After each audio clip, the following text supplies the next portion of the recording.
Nebanye kelele munu. Aham Faith Martins. I needed to start with that intro because the conversation that we're about to have today is important. But this conversation might not be streamlined to Igbo land, but we're streamlining it to Igbo land because of our guests, who is a very seasoned broadcaster, someone who is quite deep into the Igbo culture and tradition, someone who understands Igbo culture and tradition because that is his own field of broadcasting. My name, I've told you my name, but then again, I want to use my Igbo name. Ahamwu Wada Fates. Anyway, it is such a wonderful conversation that we're about to have here. I honestly hope and wish that you would go and subscribe to our YouTube channel if you have not done that, because we'll be bringing you very exciting episodes like this and even more. Today, I'm being joined by no other person who is waiting patiently for me to introduce him. Smile. Churchy. I'm going evil today. But then again, Churchy. Yeah. Churchy, just laugh for no reason. You're welcome to the studio. Hi, how are you doing? I'm fine. His name is David Sinwosu, but we call him what? Odumodu. What does Odumodu mean? You want to know? Yeah. That's a big masquerade. A big masquerade. Odumodu. And you like it? That's good. Don't you like it? Like what? The name. Odumodu. I like it. I like it because I get to, call you some pet names with that. But then again, just in case you don't know, he's a friend of the house. Now we're going to get right into our conversation for today, which, it might start off as laugh and joke, but it's quite a deep conversation. We want to talk about Nso Ala, the abomination that are being sort of defined. You would tell that this is obviously an abomination in Igbo land. So we want to highlight it from different perspectives. There are some abominations that, some person will find in their own place that would actually look like an abomination. But in Igbo land, it might not be regarded as such. So we just want a holistic perspective from the Igbo tradition and the Igbo land perspective. So what is Nso Ala? All right. Most times people miss some of these things. Okay. Aro. Nso Ala. Okay.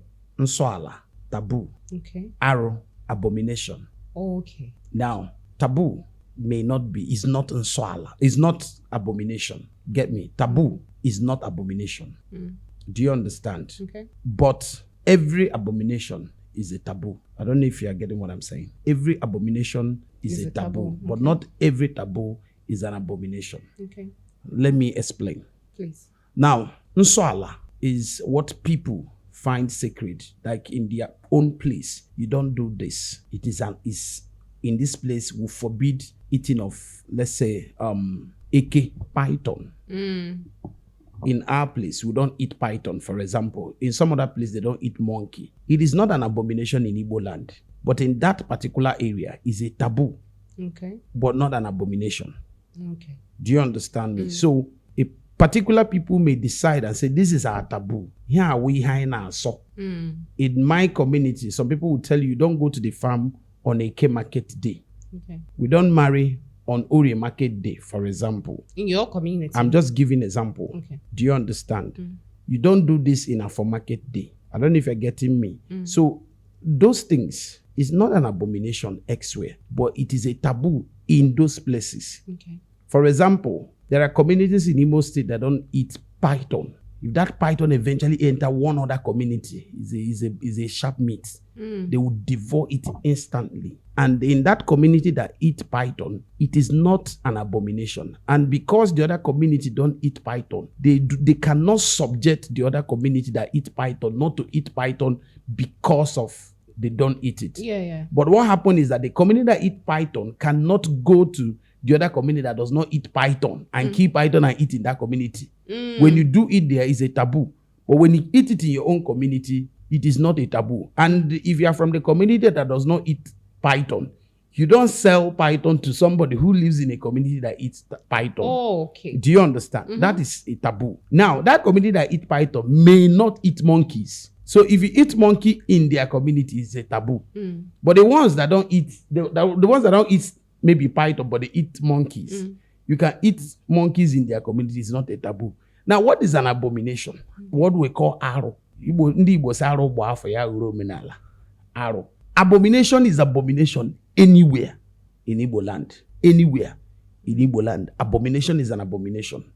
No matter who committed it, is an abomination. One of the abominable things, when you do it anywhere, any Igbo man there will tell you this is a sacrilege. You don't do this. One, you do not sleep with your sisters or your brothers. That's abomination anywhere in Igbo land. Both those that have taboo and those that do not. Is something that every Igbo person knows. It unites us. So when you say you don't sleep with your sister, you don't sleep with your mother, you don't sleep with your father, these things are abomination. That is for that. In Igbo land, we are known for we don't kill innocent people, we don't shed blood. But before we go into that, I would want us to take it bit by bit, because some of these things that you call abomination, aro, I don't know if it's modernization, and I think it's not even modernization, because even back then, before modernization came, we had situations where some persons had sex with their father's wife, and obviously they were killed, right? But let's bring it down to modernization. There are people right now who do not know that they have cousins. I remember back then, I lost my mom at a very young, I didn't even know her, literally. I think I was like just maybe 4 days old when she died. And I had no idea who she was. We grew up in Kano State. Funny enough, her sisters were also in Kano as of that time when I was born, and when my elder sister was born, and then me. But I had no idea who she was. And for a long period of time, I did not know who my mother's people were. I don't know what the beef was with my dad, but I did not know who they were. And one of the concerns that, people raise, because for me, in my head, I was like, I mean, if her people wanted to know where their sister's children are, they would make efforts. And I'm like, everybody should just go and sit down one place, right? But one of the concerns that people raised, and it was very, very deep for me, was don't go and have sex with your brother without knowing, because you're in Imo State, and most of them are in Imo State, and she has like tons of siblings, right? So don't go and have any form of sexual relationship with your brother or somebody that could be your cousin and you do not know. And then that led me to start looking for, okay, who are they? Can I get to know them? I don't know all of them right now, because it was just, 2 years ago that I started knowing some of my mother's siblings and my cousins, right? But then in a situation like that, for me, I'm particular about the incest that you just mentioned. In a situation like that for me, and I go ahead and I have, a sexual intercourse unknowingly though, with a sibling or somebody that's supposed to be a family member, is that still an abomination? Okay. Now, it is two ways. Now, if you've done this unknowingly, you didn't know this person, and you get to find out, you need to speak up. Yes. Okay. You need to speak up. You tell the elders that, see, I did this when I didn't know. In Igbo, we say, when the both of you were introduced and you knew that something must have gone wrong in the past, you need to speak up. You also need to speak up. On that premise, they will do cleansing for you guys, traditionally. But this cleansing is not as a punishment, because you didn't know. Okay, based on ignorance. Ignorance, you didn't know. So, but if you had known and decided to do it, that is where they call abomination comes in. It's not like the first one is not an abomination, but it doesn't have that weight because you didn't know. But let's digress a little. Character-wise, before now, in those days, you can't just see a man, meet him, and you have sex with him. He need to come home. Both families need to know each other. At that process, that's when they will tell you, this is your cousin, do not have anything with him or her, him, something like that. Now, if they see you, and like when we're growing up, you might see me with somebody. My parents will call you and say, yeah, I want to go. They've already passed the message to you, and the message is very simple. Do not do anything silly with this person, because whatever you did with this person, it gets boomerang. During Christmas period or festive period, you come back, you see a whole lot of people. Yeah. Before you know it, it seems like most times those ones are your cousins. It seems to have more pally with them, you understand. But at some point, when the elder started seeing you guys, they will call you and say, that's your brother, that's your sister. You guys are cousins. You might say, how come? But she's from so village. They say, no, the mother, the father did this, the grandfather and all that. So we've had a whole lot of issues. And because people think modernization has come to take place, that does not remove abomination from being abomination.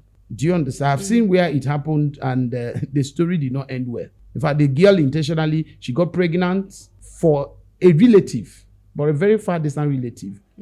When the elder said, don't go ahead with this marriage, she insisted, got married to the man, and that wasn't funny. Some people supported her, some didn't support her. You know, they were somehow, she was excommunicated. But somewhere along the line, the man died. Yeah, the man died. Do you think his death was as a result of the... I may not say. But what I'm saying is that later on, she came back to do cleansing. Maybe she went to, for her to come back to her family to do cleansing means something somewhere, something happened. Somebody told her that you must do cleansing. She didn't just wake up. After years, this is more than 10 years. And she came back to do cleansing. Yahweh Kwala. Do you understand? She has to appease the gods of the land. She has to appease the gods of the land. So Yahweh Kwala. This one, she intentionally did it. That is why Ogejika Kwala. Yahweh Kwala. Do you understand me? So when you did it intentionally, it is pure abomination. That does not mean that when you did it unintentionally, it's not an abomination. But it doesn't have that weight. It's not weighty. Do you understand me? Yeah. That is part of the abomination we're talking. There are so many other things in Igbo land that is an abomination. Generally. Like you don't spill blood. You don't kill your mother. You don't kill your father. You don't kill your brother. You don't kill your sister. No matter the anger, no matter the rage, no matter the pains. Once you do this, it's an abomination. And let me tell you, you live with a curse forever. And where it is even more hurtful is that when you did this thing without speaking up, without coming up to say, I did this. The consequences are way You kept it to yourself. You suffer and suffer. You might think you have money, no, but you won't have peace.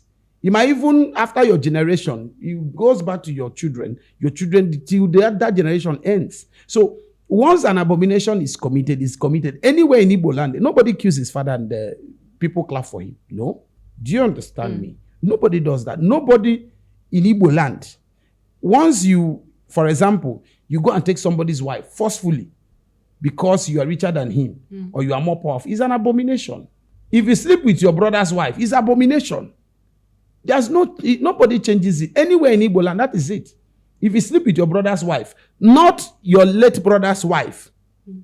Listen, your brother is alive. You went and be sleeping with the wife. That's an abomination. Anywhere in Igbo land. But if your brother is late and the wife in question, it's not like you forced yourself on her. But you did Hindi Bona or Ikuchiwani. Ikuchienya in Igbo land. But in here was Ikuchiwani in Igbo land. The woman decides who she wants her to kuchielia. Okay, amongst the brothers, she gets or anywhere, but okay. she has to take that decision. You don't force it on her. If she think you are not worthy, she will not do that. The word, if she sees you as a worthy person to kuchieli in Igbo land, then when it processes, and the elders of the family will know, that is Igbo custom and tradition. So if your brother is alive, maybe on Alabeke, you now say that because the wife is beautiful, you went and be sleeping with her. That is an abomination anywhere in Igbo land. There's no two ways about it. I don't want to talk about the one you mentioned, people who sleep with their father's wives. That is also an abomination. But in some places, for example, is an abomination. But some people are trying to change it. But in my own understanding, your father's wife is like your mother. Your father's wife, no matter how beautiful it is. For example, some traditional rulers who marry beautiful younger women. You don't sleep with the woman because she's beautiful, she's young. For the fact that she had something with your father as husband and wife, she should how do I put it? She should irritate you in that area. You feel irritated.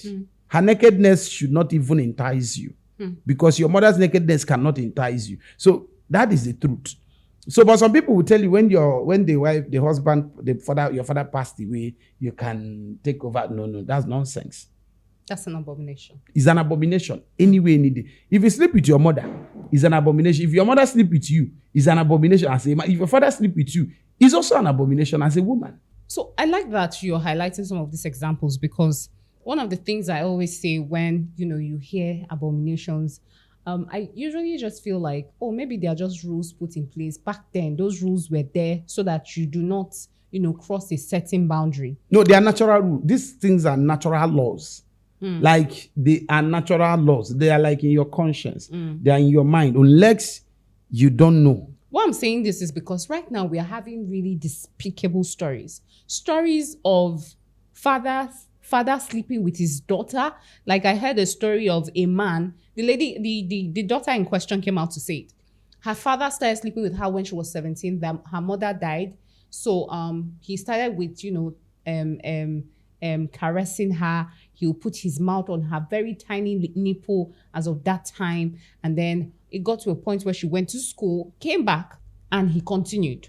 That's not the only story. We've had really, really despicable stories of even very young children being assaulted, literally, violated by people that, that's supposed to be maybe their mother or their father.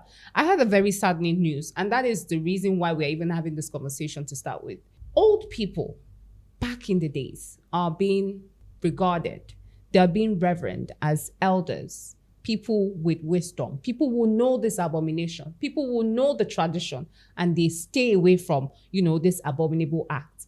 I stumbled on a story of a grandfather who was having sexual intercourse with his granddaughter. And I just do not know if there is a layer of abomination to this and what consequence is this man supposed to actually inherit as a result of this wicked attitude that he has done in Igbo land. All right. First of all, a fool as a young person, when he becomes an old person, he's also a fool. Do you understand me? Somebody who is a fool, even if you are 40, gray hair, fine, should be a sign of wisdom, but it could be a sign of foolishness. When a foolish person begin to develop gray hair. Do you understand my point? So now, in this story, the man in question committed abomination, arrow. He committed an abomination and a taboo. Remember when I said taboo and abomination? Are two different things. Yeah, but a taboo and an abomination could be a taboo, but a taboo cannot be an abomination. He committed the two put together. It's a sacrilege. Now, the thing is this. In those days, we have custodians of tradition and custom in Igbo land. Okay. These custodians of tradition and culture, when you commit such thing, they know what to do. They come to the land, do their thing. They hype the chief priests. They do their thing. They know what to do. They do their thing. And you be banished from the community while the community do their cleansing. Do you understand? Now, the truth is that these things has been going on without proper cleansing. Yahweh Kwala. And it's like where somebody commit suicide. Madoga kumbu onwe. In Igbo land, we believe that if somebody kumbu onwe and something is not done before the person is buried, another person will do that in that family, even if it's not immediately, maybe in the next few generations to come. It will continue until you end it. The same thing applicable to abomination. Do you understand? So the man committed sacrilege, but because of urbanization, there are laws, new laws in the land, VAP laws, child rights laws, so many other laws, constitutions, and all those things. When these things happen, the government takes over the matter. The tradition, how many people are traditional? Even when people see them as evil, we see traditionalists as evil people. That's how we rate them. That is why you see churches, they be praying, any native doctor die by fire. Do you understand? Good. In every community, we have chief priests. Do you understand? These chief priests may not be, they are not coming to do some stuffs. But what they do is, most of their jobs is to do some of this cleansing. And when they name Then when they might hear and they do it, and they believe that the gods of the land are okay. So if these people do it, what they are doing is like what the government is also doing, but in another pattern. Because the government had to arrest this man, put him in cell, bring him to court, judge him. That court they bring him is like cleansing the mess. Do you understand? It's like cleansing the mess. Then send him to jail to go and pay for his sins. Because the jail they are sending him is like a punishment and a correction. Because such a man is not supposed to live where human beings are. So he should go to jail and meet his kind. But then again, do you think like the police taking this man out to prison, for instance, or to jail, and jailing him, making sure he pays for his sin, do you think it exonerates the land, for instance, from where that man is coming from? That is where the people of the community comes in. What if they are not aware of that situation? They must be aware. Such a story, you can't be hidden. No matter how the eagle fly, you will always see the stomach, no matter how high. So now, what I'm saying is this: the community must know. That is why you don't crown anyhow person a traditional ruler.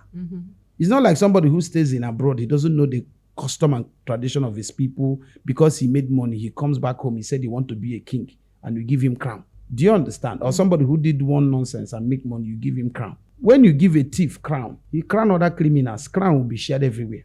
So, but when you give crown to somebody who knows the custom and tradition of the land, of Igbo people, even if you don't know everything, that is why you have elders in council. That is why you have the traditional prime minister. That's their job. You call them and say, the government has taken this person away. Yes, we'll have a case. He has a case with the government because that issue is between him and the state. Because he has also violated the constitution of the land, which is the state. But the tradition, that is where the traditional councils, the traditional rulers belong. What do we do to cleanse our land? We are not doing it for him. You are doing it for yourself. They now start doing their thing. But because we have diverse religion, the Christianity is dominating in this part of the world. When these people will be doing this cleansing, some people say, they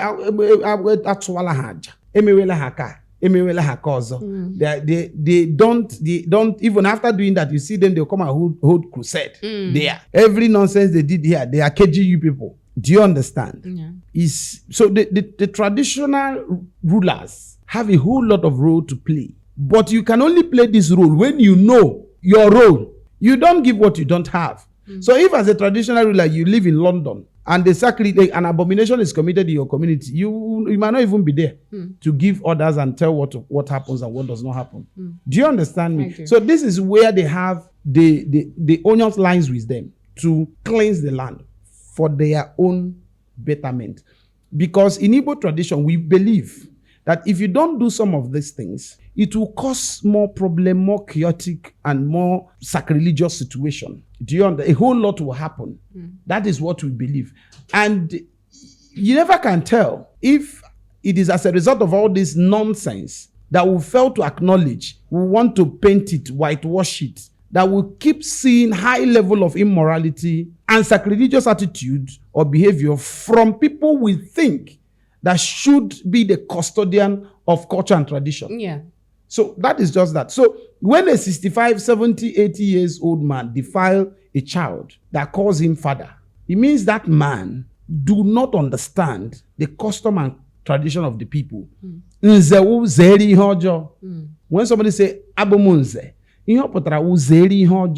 do you understand my point? So that is just that. Well, I find this conversation in depth for lots of reasons. Reasons being that you gave me insight to how, we view traditional worshippers and literally the traditional mode of worship, literally. And one of the insights you gave to me is modernization, Christianity has come in place and it has sort of kept us at a particular point, mentally, thought-wise, and everything. But do you think that it's going to sort of sweep away? Because we do have traditional rulers. We have traditional worshippers. And no matter how we want to put it, it seems as though everybody is tilting towards the modern worship. So do you think this traditional worship, traditional belief, the abomination, all of this traditional act, do you think it's going to fade away anytime soon? Do you think we're fast, moving into extinction in terms of traditional worship? Yeah. Well, I'll answer this question in two ways. Okay. One, the young men who want to make money fast say they are going back to their roots. But their roots, they don't understand. They cannot even keep the roots to that root, because there are roots to that root. Mighty roots to that root. Their root, that root, the roots there, to that their roots, they are going. Those young Yahoo boys who do not understand anything. They don't even know. If you bring a kola nut and ask them to present kola nut properly, they cannot present kola nut properly. They don't even understand what kola nut represent. They might not even understand the 4 market days in Igbo land. So they don't know anything about their route they are going. They are just going to their route because they believe that if they go to one deity and they will do one thing, to give them money. That's not worshiping. That's not. Traditional worshippers believe in justice and fairness. Most of them. I'm not speaking for them, but I tell you what I know they believe in: justice and fairness. Now, an ordinary person believes, if I take what does not belong to me, I will die. Amadioha will kill me. Ogu will kill me. That is what they believe. If I sleep with my brother's wife, my farm will not do well this year, because what I did is an abomination and a taboo. I don't know if you're getting my point. Now, they believe that I will not kill you, but do not kill me. That is why when you say, let's take an oath. You think let's take an oath, they are doing one big thing. They will bring white basin or basin, put water inside it, break kola nut, put it inside there and pray, and tell you, collect. Why you pick that kola nut, my dear? You've taken an oath, a very strong oath. If you go outside and plan evil against your brother, you find out how you are going to die. It will shock you. Nobody killed you.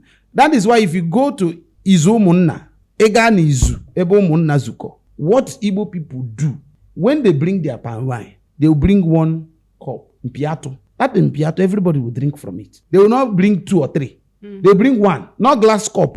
The horn of a cow. That's what you mean by yes. Mpiato. They will put it inside. You put the drink. I will drink. A bunyegi, you drink from the same cup. You know what it means? That's a very strong oath, strong bond.